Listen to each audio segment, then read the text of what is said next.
Mesdames et messieurs, mes chers concitoyens, la cérémonie des vœux n'a pu avoir lieu depuis les dernières élections municipales pour cause de pandémie. Et c'est un réel plaisir de vous retrouver aujourd'hui. Pendant cette période de confinement et de pandémie, la municipalité a continué à travailler sur de nombreux projets. La création de la maison France Service, la requalification de l'entrée côté route de Lunel, qui est aujourd'hui une belle entrée de ville. Nous avons obtenu la création du giratoire de la 113 au pont de Lunel, d'une extrême dangerosité pour les usagers.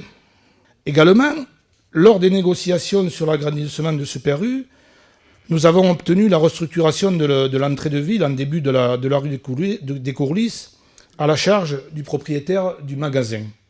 Le giratoire du Grand Malherbe, sur la route des plages en direction du Gor du Roi, va être réaménagé d'un point de vue paysager. Le parking au début du boulevard des anciens combattants a été réaménagé. La voirie de ce même boulevard va être restructurée. Sur un autre sujet, qui concerne l'éducation, après de nombreux équipements numériques dans les écoles, nous avons opté pour le choix d'une classe numérique et mobile. Nous avons également équipé les dernières classes de climatisation. Nous avons aussi contribué à l'installation de la 3e crèche. Des manifestations pour animer le village ont été créées. Les marchés nocturnes de l'été et le marché de Noël ont connu un réel succès. Dans le domaine sportif, la pelouse synthétique du stade René Dupont est terminée.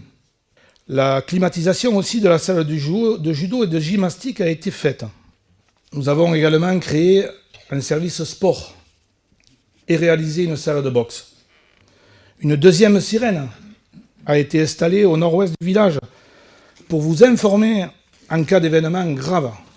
En termes d'équipement de voirie, plusieurs engins ont été acquis, et notamment la nouvelle balayeuse que vous voyez tourner dans le village. Je ne vous parle bien sûr que des investissements importants, mais nous pourrions en énumérer beaucoup d'autres sur les actions qui ont été engagées. La fontaine, qui date de plus de 30 ans, fait apparaître des signes d'usure importants, notamment en termes de fuite sur le circuit d'alimentation d'eau souterraine. À l'occasion des travaux dans le secteur, un toilettage est envisagé.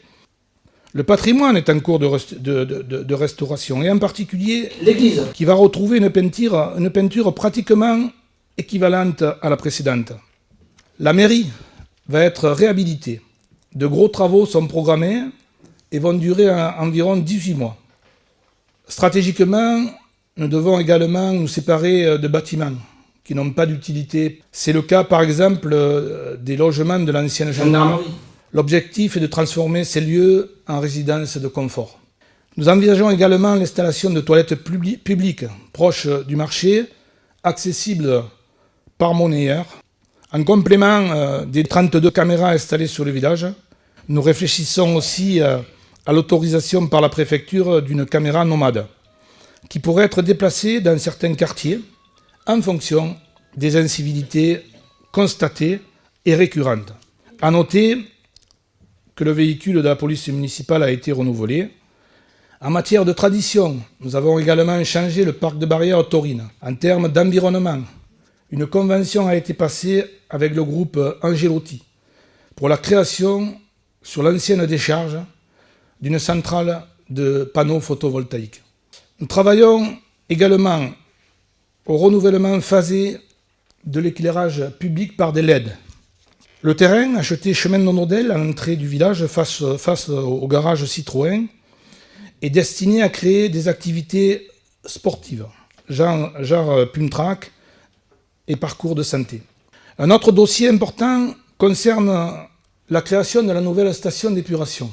Nous avons enfin obtenu le permis de construire, avec une obligation de renaturer les eaux par l'achat de terrain d'une superficie environ de 7 hectares, afin d'y créer des méandres pour y faire un filtrage naturel des eaux.